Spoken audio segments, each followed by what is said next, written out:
All right, welcome back to Talking Ball with Pat Leonard. I am the New York Daily News NFL columnist and Giants beat writer.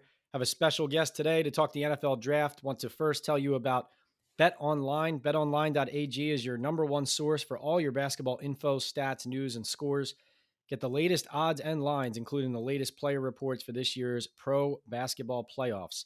BetOnline is always your sports information headquarters this season, as we have you covered for all your sports wagering needs: basketball, MLB, NHL hockey, right to UFC and boxing. BetOnline is the fastest and easiest way to get your betting info, including live betting options and your favorite casino and card games you can play right from your home. Head to the website today or use your mobile device to get in on the action. Be sure to use our promo code BELIEVE, that's BLEAV, to receive your 50% welcome bonus on your first deposit. Bet online, where the game starts. And where we start, like I said, special guest, Pro Football Network NFL draft analyst Tony Pauline, also one of the original Believe podcasters. Am I right, Tony?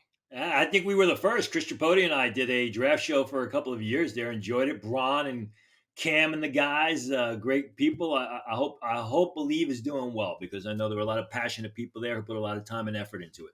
Doing great. I recall you making some waves in your Yes, Believe days.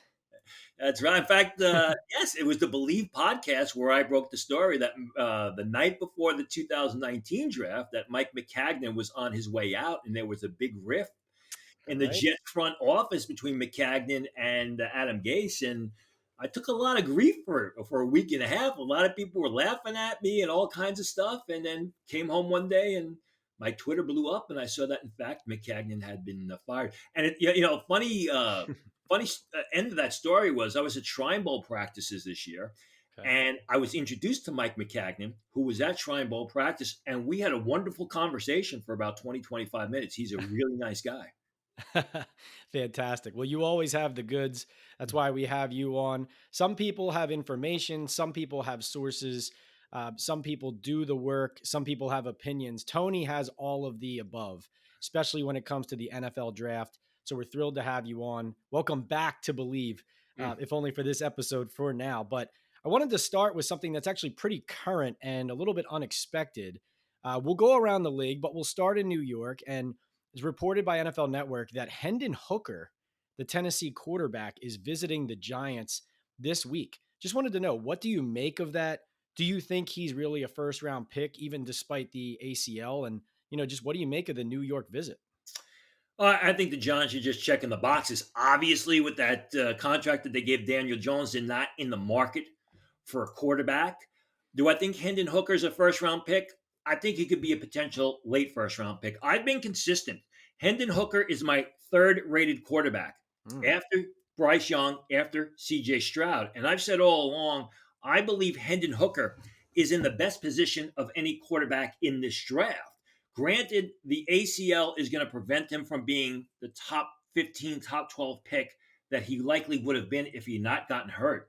mm. But Hendon Hooker is a quarterback who's been on the rise the past 3 years. He played better in 2021 than he did in 2020. He played better in 2022 up until the injury than he did in 2021.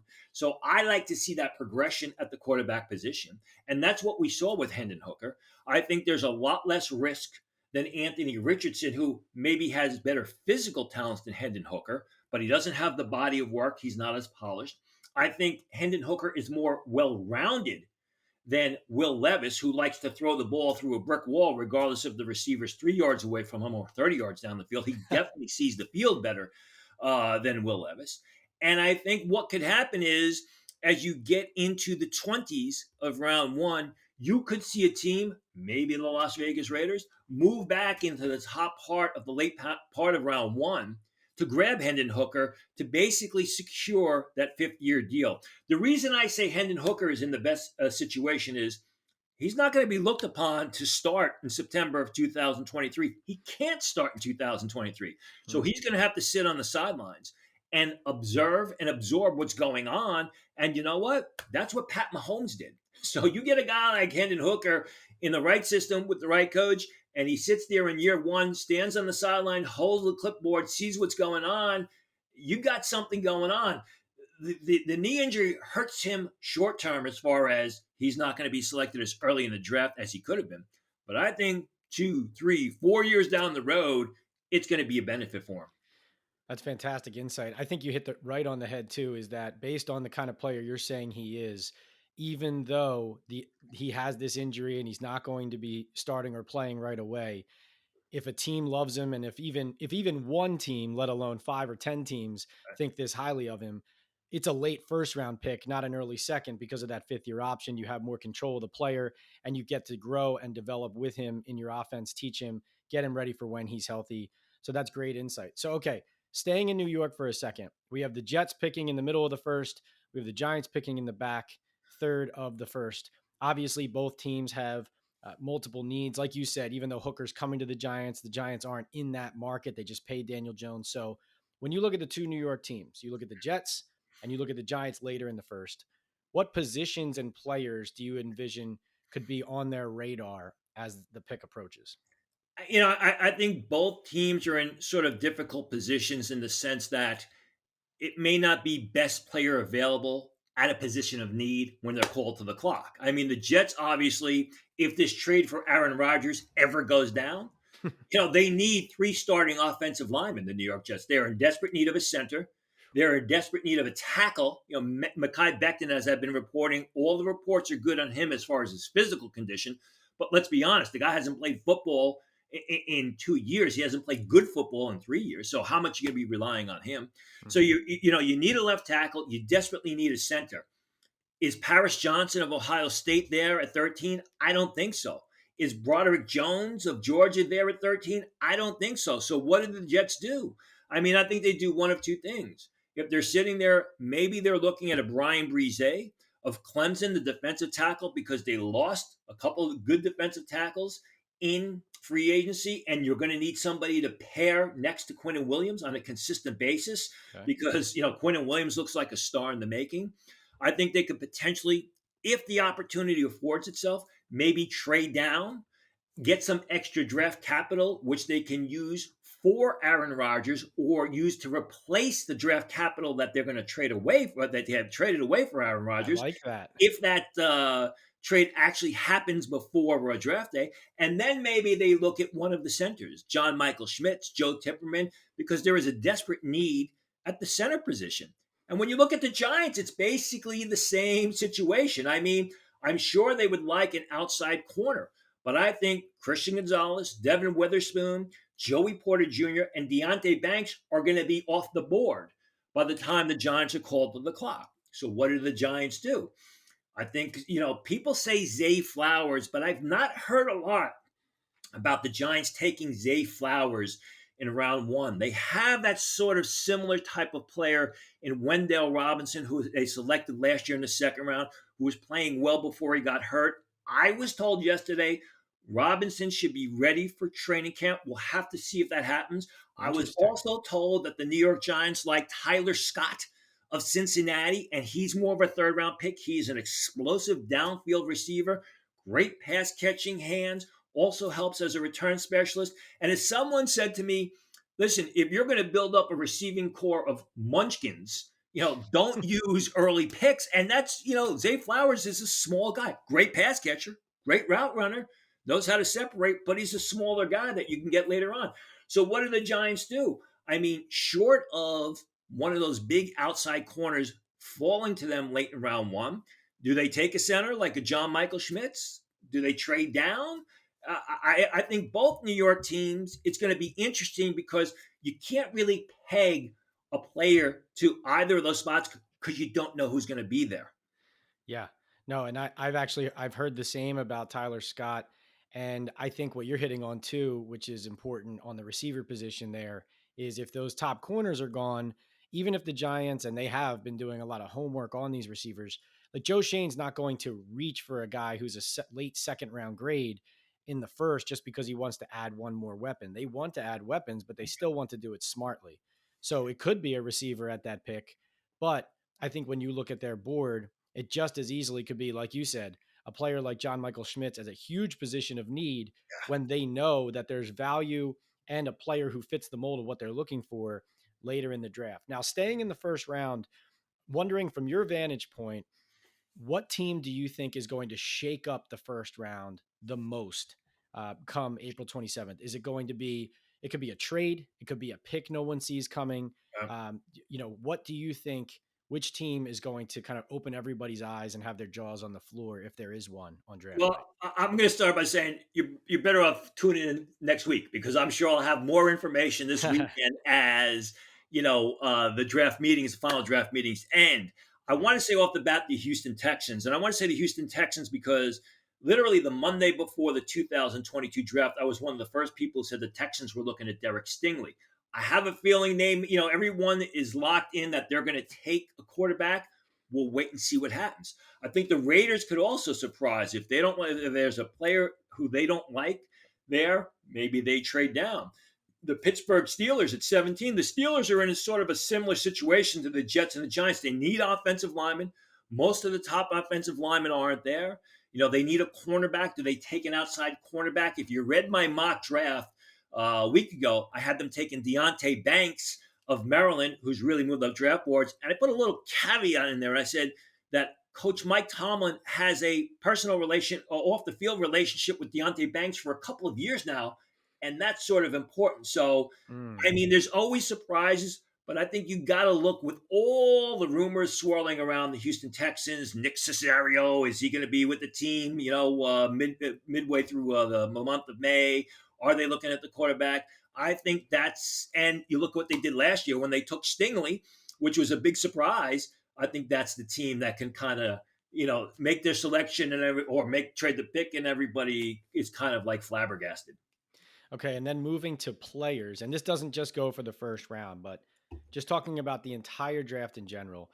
Who, in your opinion, from studying all your film and talking to people around the league, who are the most underrated players that say and NFL teams are extremely high on that the general public and even the NFL media are not as fully aware or high on, and come draft night, you're going to be able to point to this and say, see, no one else was on this, but inside league circles, this was always going to be a higher pick than people imagine. Yeah, and the draft is just the beginning. You have to see what happens.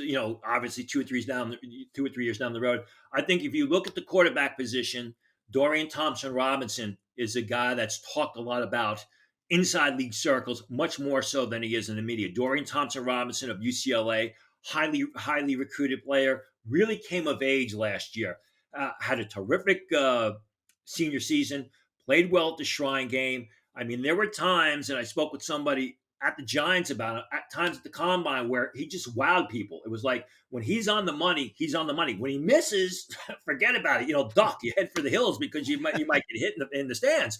But they see the underlying ability. Somebody said to me at UCLA Pro Day, they believe Dorian Thompson-Robinson is going to be one of the best values at the quarterback position because he's going to go third, fourth round, and he's got starting potential, and you're going to be able to develop him. So I think Dorian Thompson-Robinson is one of those guys. Cedric Tillman, the receiver at Tennessee. The guy is big, 6'3.5", 213 pounds. If you watch him play, he plays the receiver position like a linebacker. People look at the route running as they should. They look at the pass catching. If you ever get any Tennessee film, just watch Cedric Tillman when he's away from the ball, when he's away from the play, when he's not involved in the action. Look at the way he attacks the defensive back that's covering him, even if the play's on the other side of the field. Now, you got to remember, Cedric Tillman entered the season as Tennessee's number one wideout, got injured, and then Jalen Hyatt took over, and the Jalen Hyatt machine really took off. There are some teams that have told me they like Cedric Tillman. They have Cedric Tillman graded higher than Jalen Hyatt because even though he's not the deep threat, he's more polished, he's tougher, and he really gets it going on between the ears. So those are two guys. If I had to look at a few other guys who I think are going to be selected a little bit higher than they're talked about, here's another guy. If you follow me, this is a name that you're familiar with.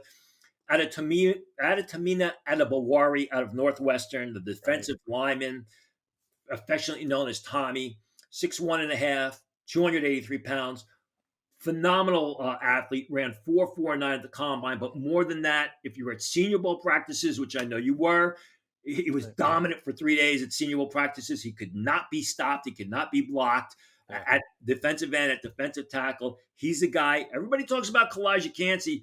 But when you get down to it, Adebawari's bigger, he's more athletic, he's more versatile. You could use him in a variety of positions, and I think that's a guy that's going to get a lot of love, possibly on the first night of the draft, and people could be surprised. You made me think about when you mentioned Tillman at Tennessee and Hyatt, and then we talked about Hooker. It sounds like you're saying, because sometimes in those scenarios you have one good player who's lifting the others up in an offense, and then the pro scouts go in and they say, okay, this guy's the elite one, he's making these guys better.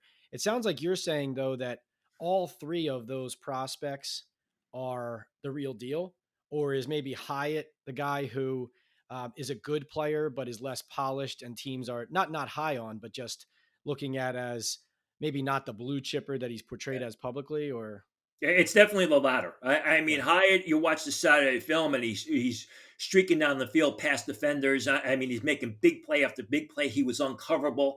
He Hmm. goes to the combine, doesn't run as fast as people think, doesn't interview as well as people had hoped, doesn't come across all that well in interviews. Then you watch the Mm. game, and he's unpolished. He's not a great route runner. He doesn't have an expanded route tree. He's got a lot of upside, but you look at Cedric Tillman, you're going to get earlier returns with Cedric Tillman than you will with Jalen Hyatt. There's less downside risk with Cedric Tillman than there is with Jalen Hyatt. But what Jalen Hyatt brings that Cedric Tillman doesn't is the big playability. So you got to decide what you want on your team. Got it. Okay, so moving back up into the top of the first round, I think wanted to ask you about the most controversial prospect, and that is Jalen Carter, the defensive tackle from Georgia. Wondering, what do you gather from talking to teams? Are his off-field issues still a problem? We also have not just him pleading no contest to the misdemeanor. We also have former GM Rick Spielman saying on the 33rd team that he doesn't think that Carter plays hard every snap. So I'm wondering, from your vantage point, Tony, is the off field and any kind of character issues, are they concerns, or are people overthinking this? And when we get to draft night, he's going to be a top 5, top 7, top 10 pick. I think it's somewhere in between. I do think he's going to be a top 10 pick, but I think he's made a lot of unforced errors, a lot of stupid errors. Obviously, there was a tragedy with the car racing where the two people died, Mm-hmm. sad incident. But and even though he was indirectly involved with that, it's just gotten worse. I mean, there was the fact that he was constantly, or it was reported that he was constantly changing his story to police, which makes his trustworthiness questionable. Then he goes to pro day, and he can't even finish pro day. I mean, I was talking to people; he was bent over, he was huffing and puffing. I talked to the Detroit Lions, who Yuck. said it was a disaster. And then his agent comes out, and his agent says, well, we're not going to visit any teams that are outside the top 10 because Jalen Carter's not going to be there. And that's just plain stupid, because if Jalen Carter starts to fall, there may be some teams outside the top 10, say the New York Jets, the Pittsburgh Steelers, who need a defensive tackle, who would be interested in trading up for Jalen Carter. They're not going to trade up if they haven't talked to him, if they haven't been able to sit down with him and really get between his ears. Because remember, those official 30 visits, you bring guys in and you do a lot of whiteboard, you do a lot of chalk, you talk chalk work with them. You basically see, you run film work with them, and you run their plays, and you find out what they were seeing on the college level. You try and figure out if they're a good fit for your system. You don't do that at the combine. I mean, that doesn't happen at the combine. And sometimes you can do a little bit of that at the Senior Bowl, but Jalen Carter wasn't at the Senior Bowl. Little revisionist history. 1989, there was a receiver out of Michigan State by the name of Andre Rison. Uh-huh. Andre Rison did sort of the same thing. He says, if you're outside the top, there were teams who wanted to work him out that were outside the top 8. He told them flat out, I'm not going to work out for you. I'm not going to be there when you select. Andre Rison went from a potential top 10 pick to the 22nd pick of the first round. Jalen Carter's not going to fall, but there's just too many unforced errors. And where we thought he could be one of the first 3 or 4 players selected in the draft, I don't think that's going to happen. I think what's going to happen is when you get down into the area of Atlanta, it's does the reward of Jalen Carter outweigh the risk? And Mm. I think that's where he'll go, somewhere between 7 to 10. Great pull there. Andre Bad Moon Rising. That is a great reference and context for what Jalen Carter, for his situation right now, is a great breakdown. Staying on defense, One position that is fascinating me, but I think I need to learn more about, and I think come draft night, a lot of people are going to be talking about is the corner position in this draft. And in your latest mock draft on Pro Football Network, you have four going in the first round, as you mentioned earlier: Oregon's Christian Gonzalez, Illinois' Devon Witherspoon or Devon Witherspoon, Penn State's Joey Porter Jr., and Maryland's Deontay Banks. Wanted to know, could you give us a sense quickly on what each player's strengths are and what makes them first rounders? And then some other guys at the corner position that you love in this draft. Doesn't have to be first rounders because it is a premium position. It's one that the Giants are in desperate need of here in New York. And we all obviously saw the impact that Sauce Gardner had Yes. immediately with the Jets last year. Yeah, I mean, these guys are the most complete, which is why they're going to be first rounders. You look at Christian Gonzalez, 6'1.5", 197 pounds, runs 4.38 at the combine, has a tremendous position drills, position work at the combine. You look at his film. I mean, a terrific shutdown man cornerback, a guy who's able to run downfield with opponents, get his head back around, track the pass in the air, and make plays with his back to the ball when he's positioning himself correctly against receivers. That's something that a lot of cornerbacks can't do. They're constantly face guarding. They don't track the pass in the air. It ends up in completions or pass interference penalties called against them. Gonzalez is the most complete as far as that. Does struggle backed off the line of scrimmage. Sometimes shows a little hesitation in zone, but if you're looking for a bump and run or man cover corner, that's his game. Same thing with Devon Witherspoon. He's probably more polished than Christian Gonzalez because he's got a bigger body of work on the college level. Tough, physical guy, excellent instincts. There was some question about his speed. Ran in the mid 4.4s at his own personal pro day about a week and a half ago, which kind of relieves some concerns about that. But again, Gonzalez is a 4.38 guy. The Witherspoon's a 4.4 in the mid 4.4 guy. Witherspoon doesn't show that great speed on film, so you've got to teach him to play to those 4.4s. Joey Porter was an impact freshman at Penn State. He's got excellent size. He's aggressive. He's a solid athlete. Has the bloodlines, obviously. Needs to polish his game a little bit, but he, could be a real good player 2 or 3 years down the road. I don't think he's as complete as Gonzalez or Witherspoon, which is why he's not going to go as high as them. Deontay Banks is fascinating. I mean, no one was talking about Deontay Banks in August of 2022 except the Maryland coaches who were telling NFL scouts, keep an eye on this guy. Goes to the combine, 6 foot tall, 100, what is he? 6 foot tall, 197 pounds, runs a 4.35. But he's more than just a big athlete on the football field. He's a real good cornerback. I said Christian Gonzalez makes plays with his back to the ball. So is Deontay Banks. I mean, his game really took off this year. And with a bigger, physical, athletic cornerback who shows those ball skills, he's going to go very early. The question is, he's got to prove that 2022 was not the exception to the rule, but the shape of things to come in the future for Deontay Banks. It's a deep cornerback class. I've got 15 corners that are going to be off the board, 15 corners with solid first, second, or third round grades. Go down the list. Cam Smith has been up and down. I like DJ Turner a lot from Michigan. He's more of your slot guy. He's more of your cornerback that you're going to play over the slot receiver, your nickel cornerback. A little bit of a smaller bodied guy at 5'11 and a half, 178 pounds, ran 4.26 at the combine. But you watch him for 3 years, not just last year, 3 years at Michigan, and he was a shutdown corner. I mean, sometimes it's tough to really get a grip to scout DJ Turner because opposing quarterbacks were just not throwing the ball in his direction because he was so good. and he's not opportunistic. He's a playmaker. Keely Ringo of Georgia, I know a lot of people like him, and he's got some great highlights. But when you really get into the film, you see a lot of issues with his games. I mean, he gives up a lot of receptions. He's slow to react, a lot of underneath catches. So he's going to take some time to develop. People like Eli Ricks of Alabama, I do in spurts, but he doesn't have a big body of work. Emmanuel Forbes of Mississippi State, I have him rated much lower than anyone else. Yeah, he's a good player, but he's 6'1", 6'1.5", 166 pounds. How is he going to hold up at the next level? I mean, how is he going to, defend those contested throws? How is he going to support the run at barely 170 pounds? You still, you mean later on, Clark Phillips of Utah. You want a slot corner? There's Clark Phillips of Utah.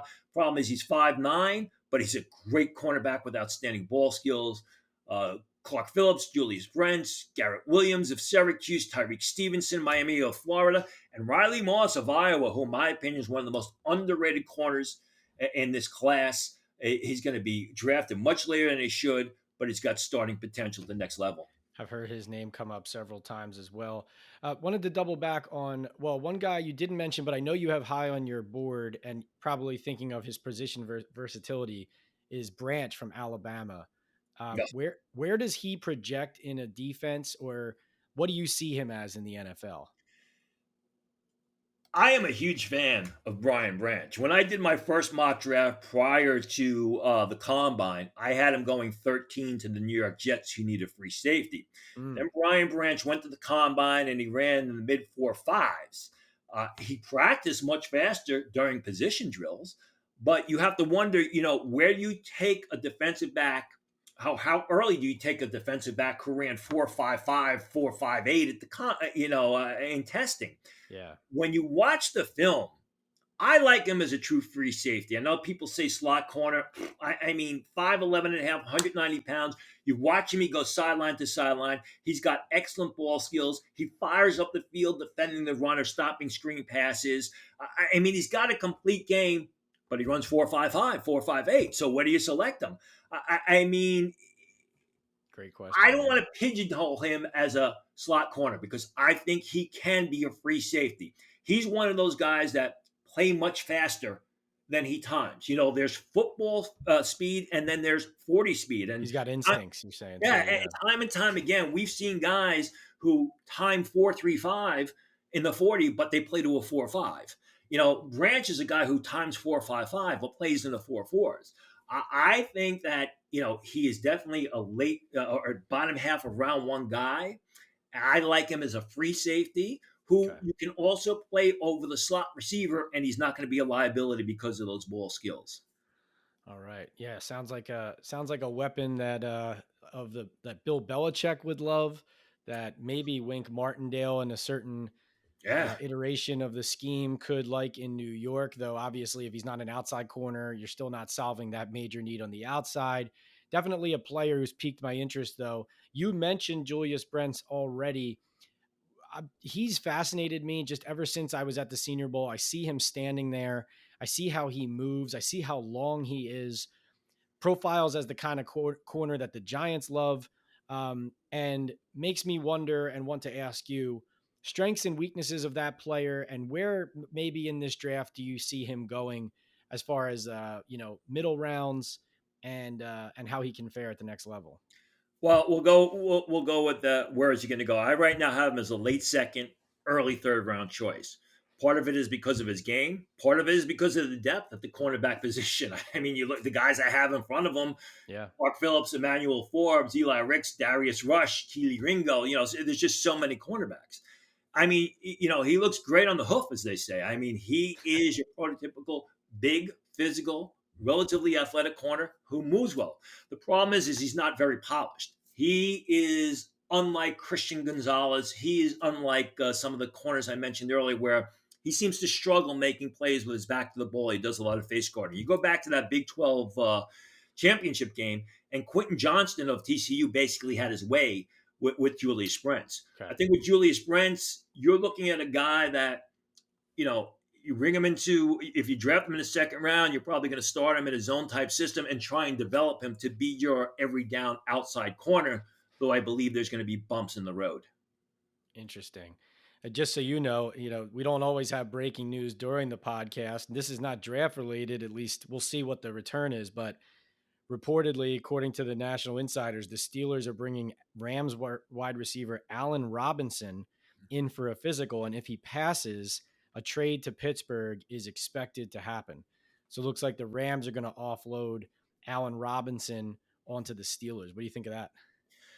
I think what happens is when you do what the Rams did for so many years, where you're giving away so much draft capital, for players to bring in a championship team, when it ends, it kind of falls off a cliff because Yeah. you got aging players who are at the end of their careers, and you gave away those draft picks which you would have used to replace those players. Now it worked for the Rams. They won a championship. So it's all good for the Rams.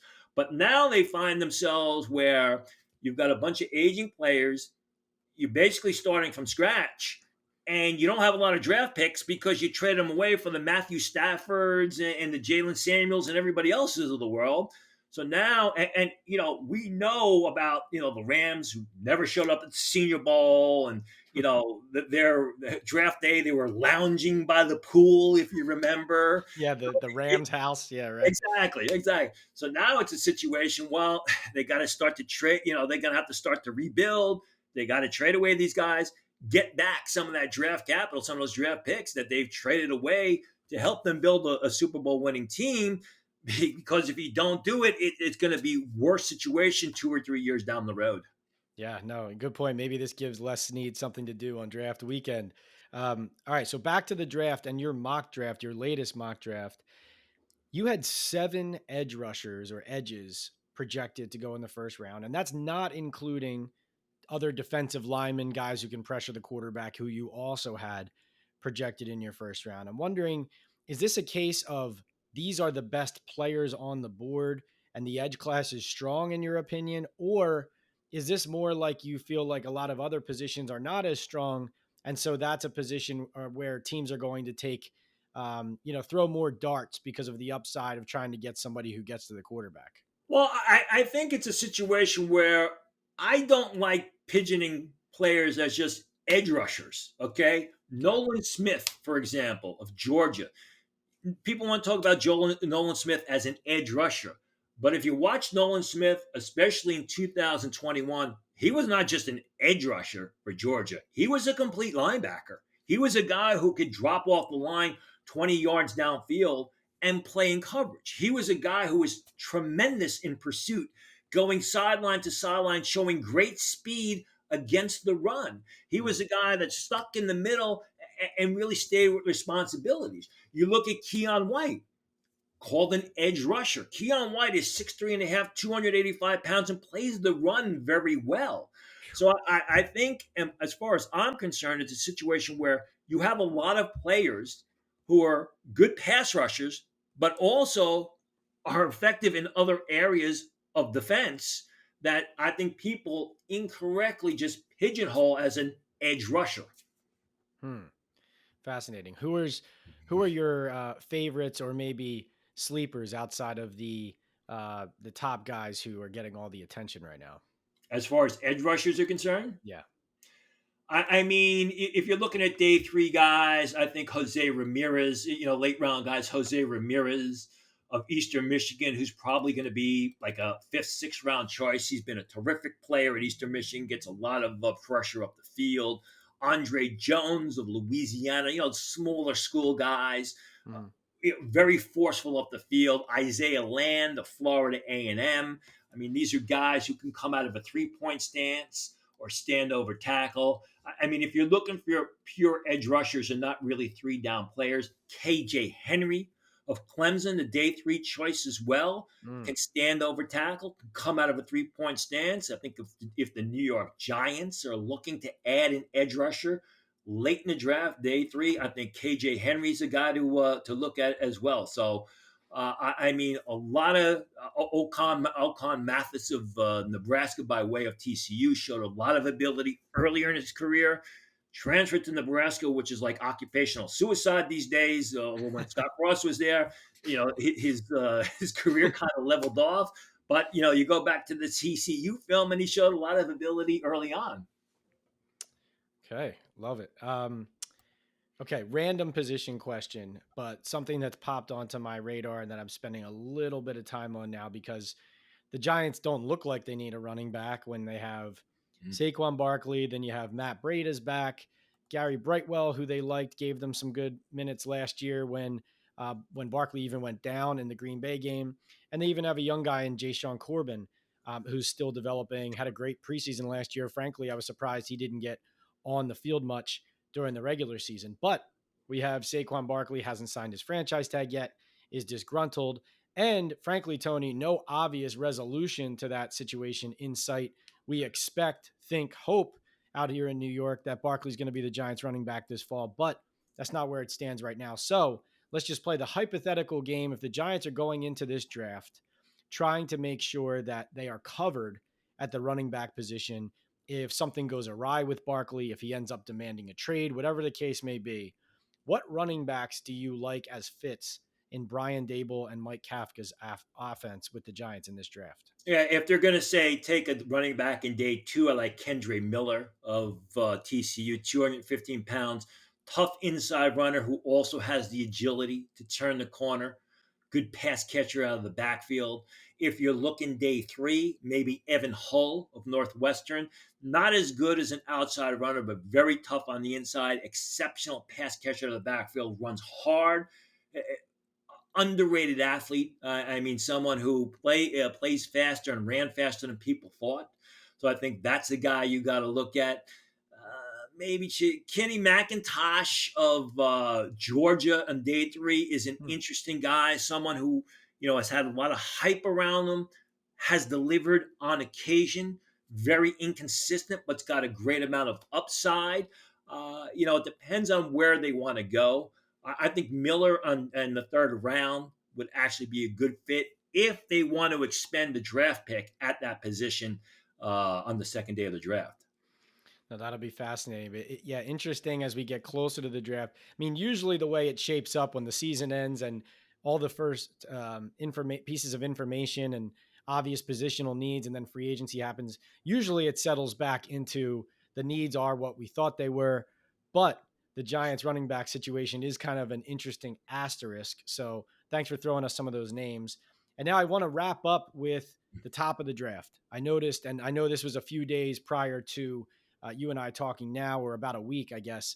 But in your last mock draft, you had CJ Stroud going number one and not Bryce Young. Has that opinion, that information changed on your end? Do you still think it could be Stroud to the Panthers at one? What is the latest on the top of the NFL draft from what you've heard? I'll probably find out next week. But, I was told early on Stroud with Frank Reich liking Anthony Richardson. I don't, I was also told that the front office, I was told the front office likes CJ Stroud through the interview process. I was also told that, Bryce Young came away as a genius. I'll probably have more information. Maybe it's just stupidity on my part. I don't know. No. But, listen, both guys are good quarterbacks. Both guys have NFL futures, but both guys have issues in their games. I mean, with Bryce Young, it's obviously the size, and you can't get away from that. He's 5'10", measured weight in the combine at 204 pounds. He's not 204 pounds. Doesn't have a huge downfield arm, but he's brilliant. He's absolutely brilliant. He's a joy to watch on film because he knows what's going to happen before it happens. He's almost clairvoyant. With CJ Stroud, he's got those physical skills. People claimed he was an immobile pocket passer. That's a bunch of bunk. It's just that I believe Ohio State misused him. And, you saw in the semifinal game against Georgia what he's capable of. You saw last year or a year ago in the Rose Bowl against Utah what he's capable of. There's been some inconsistency in his game. I don't know whether it's CJ Stroud's issue or whether it's the fact that Ohio State coaches just kept the handcuffs on him too much and didn't let CJ Stroud be CJ Stroud. We'll have to see. I'm sure it'll be a clearer picture for me the beginning of next week. I'm either going to look really right or I'm going to look like a big fool, but we'll see what happens. No, Tony, like I said at the start, one of the things I love about your work and content is you go and get the information and you form your own opinions based on your solid information. I personally think in our space, too many people are afraid to, I would say, stick their neck out, but it's not even stick your neck out. It's just to have your own opinion, even if it at times does not agree with the person next to you or the mock draft next to you. So this is what makes this time of year great, in my opinion. We are recording this a little bit over 1 week out from the draft, but let me and our listeners know like what's coming from you as we get closer to the draft or even in draft coverage? What are you working on right now? Well, I mean, a Pro Football Network, you go there. There's going to be more than 800 scouting reports on individual players, which have been posted. So it's not just what happens on the 3 days of the draft. Remember, you're going to have twice as many guys signed after the draft than you are guys that are selected during the draft. So you're going to be able to find information on the players that your favorite team, whether it be the Jets, the Giants, whoever else, sign as the priority free agents. And a lot of times those guys surprise, and you'll be able to find information on them. I'm sure I'll have some breaking news. I'm sure I'll have an update as to who will probably be the first pick of the draft and what the Houston Texans will do with the second pick of the draft. Soon, I know got something coming up on Hendon Hooker, who we spoke about. It may be up Oh, by the time that this Believe podcast is posted. It may not be, but I'm sure it'll be interesting. And if you're a Las Vegas Raiders fan, you may want to tune into that. interesting. So you can follow him. I'm sure you do already, but you can follow Tony. It's at Tony Pauline on Twitter. Obviously, the Pro Football Network, NFL draft analyst. As we said, you can find all of those scouting reports, mock drafts, and his content on Pro Football Network. And Tony, we are extremely grateful during your busiest time of year, if there is such a thing, because you're busy year round. But during this busy time of year, that you spent some time with us here at Believe, back at Believe, the quick Tony Yeah. Pauline reunion. So thank you so much for joining me. I really do appreciate it.